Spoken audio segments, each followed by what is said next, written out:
اس میں ایک بات میں عرض کر دوں، اور یہ بہت اہم بات ہے، میں نے پورا آرٹیکل لکھ کے کئی مراجع کو بھیجا ہے، اور مراجع اس وقت اس کے اوپر میری مراجع سے بات چیت ہو رہی ہے، اور وہ یہ ہے کہ یہ ایک نیا طریقہ نکلا ہے جو عریضے کی فلسفی کے اگینسٹ ہے۔ وہ کیا کہ سارے آپ نے عریضے لکھے جمع کیے، پھر یہاں سے کوئی صاحب اس کو نجف لے جاتے ہیں، وہاں جا کے ڈالیں گے، وہاں سے ہم کربلا لے جاتے ہیں، وہاں جا کے ڈالیں، یا ایران مسجد جمگران میں ڈالیں۔ یہ تو عریضے کی فلسفی کے خلاف، جس مقصد کے لیے عریضہ لکھا جاتا ہے نا، یہ اس کے اگینسٹ ہے۔ نجف میں، کربلا میں اور مسجد جمگران میں یا مسجد سہلا میں تو امام ہوتے ہی ہوتے ہیں۔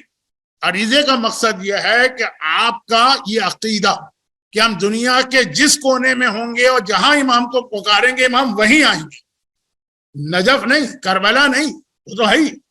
ہم کو تو یہ عقیدہ اپنا رکھنا ہے، اپنا کنیکشن امام سے ملنا ہے کہ امام ہمارے میلبرن میں بھی آئیں گے ہماری آواز پر۔ یہ نہیں کہیں گے کہ اپنا عریضہ ہم کو نجف بھیجو پھر ہم تمہاری مدد کے لیے میلبرن آتے ہیں۔ تو جو عریضے کا ایک مقصد ہے کہ آپ اور آپ کے بچوں کے دل میں یہ عقیدہ رہے کہ زمانے کا امام دنیا کے ہر علاقے میں پہنچتا ہے اور ہر جگہ کے مومن کی وہیں پر مدد کرتا ہے۔ یہ ضرورت نہیں ہے کہ وہ نجف ہی آئے تبھی مدد ہوگی۔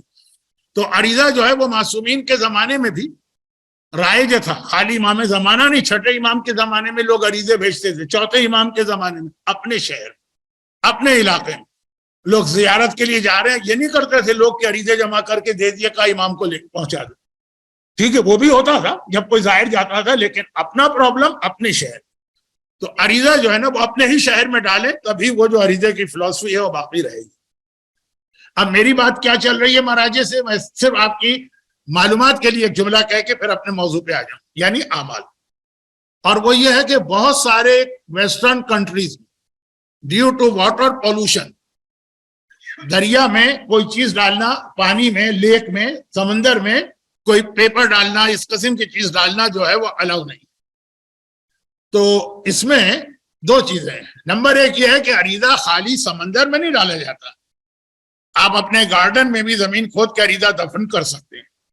کنووں میں تو خیر لوگ عریضے ڈالتے ہی تھے ہندوستان میں، پاکستان میں، بلکہ مسجد جمگران میں بھی کنواں ہی تو ہے، تو پانی ضروری نہیں۔ دوسری بات یہ ہے کہ اگر اب یہ اس پر ہماری مراجع سے بات ہو رہی ہے اور کافی حد تک فیوریبل آنسر آ رہا ہے، لیکن ابھی ڈسکشن ہے کہ عریضے میں کچھ لکھنا بھی یعنی انک سے لکھنا ضروری نہیں۔ آپ خالی اگر اپنے انگلی سے اس پہ لکھ دیں جو آپ کی حاجت ہے، کوئی انک کے بغیر خالی انگلی سے، تو وہ بھی عریضہ مانا جائے گا۔ اور پیپر بھی ضروری نہیں، اگر آپ مثلا کسی درخت کی پتی کے اوپر وہ عریضہ اپنے ہاتھ سے لکھ دیں اور اس قسم کی چیز سمندر میں ڈالی جائے یا لیک میں ڈالی جائے یا ہوا سے اڑ کے جاتی ہے تو وہ اس کو پولوشن کے خلاف نہیں سمجھتے، تو یہ بھی سسٹم یہاں چلے گا۔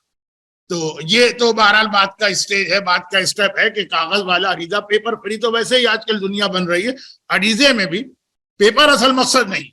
تو جیسا میں نے کہا کہ پتے جو ہیں، مجھے نہیں معلوم یہاں کا لا کیا ہے، لیکن میں جب لیک ویک سے گزرتا ہوں تو بہت سارے پتے اس کے اندر پڑے نظر آتے ہیں اور اس کی کوئی کیئر بھی نہیں کرتا، اور شاید وہ منع بھی نہیں۔ تو یہ بھی ایک اسٹیج ہے، لیکن بات کی چیز ہے۔